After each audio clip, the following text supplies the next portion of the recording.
President Muhammadu Buhari says the African Continental Free Trade Area (AFTA) will succeed if African governments demonstrate a high level of commitment to tackle the slow pace of physical integration, political cooperation and tariff barriers that inhibit business integration. Addressing the second edition of African Sub-Sovereign Governments Network Conference on Friday in Abuja, the president decried the low-level trade among African countries. He acknowledged that the initiative was aimed at firmly establishing and deepening intercontinental trade investment development frontier for Africa. Well, our correspondent Simisola Adigun tells us more in this report. It's been 4 years since the African Continental Free Trade Area was brokered to foster economic growth and prosperity among 44 member nations. But sadly, little has been achieved so far. To this end, President Muhammadu Buhari says the African Continental Free Trade Area (AFTA) will only succeed if African governments demonstrate a higher level of commitment to tackle the slow pace of fiscal integration, political cooperation, and tariff barriers that inhibit business integration. I am firmly convinced that with the right collaborative action, we will be able to record a much stronger pace of transformation.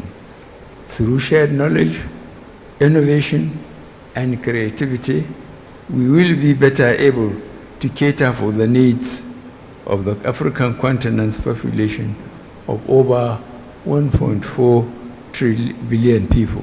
In their remarks, Ekiti State Governor Kayode Fayemi and the Minister of Industry, Trade and Investment, Adeniyi Adebayo, welcomed the need for deliberate action to remedy the continued reliance of Africa on external trade partners, adding that the AFTA provides the platform to do that.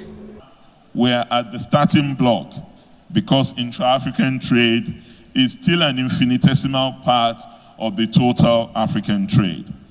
Working closely with our own federal government in Nigeria, we are collaboratively initiating and implementing strategic policies to better position Nigeria for the AFTA by strengthening our entire export value chain, eliminating barriers to the ease of doing business, enhancing infrastructure development, embracing anti-dumping and anti-discriminatory trade policies. We are at the threshold of not only concluding phase 1 of the African CFTA negotiations of the protocols of trade in goods and trade in services, but also the full launch of real commercially meaningful trading under the agreement.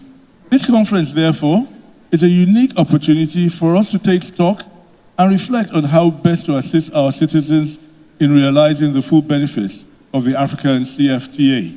On his part, President and Chairman of the Board of Directors Afrexim Bank, Benedict Orama, said the bank had disbursed over $20 billion in the 5 years of support of intra-African trade and is on the way to double this to $40 billion in the next 5 years. For the foregoing, it is clear to us why we must put our hands together to ensure the success of the AFCFTA.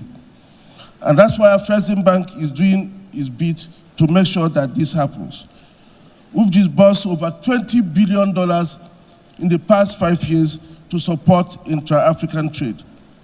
And we plan to do $40 billion in the next 5 years. African Sub-Sovereign Governments Network, AFCFTA, is expected to boost intra-African trade, investment, industrialization and development between state and regional governors. Simisola Adigun, TV 360 News.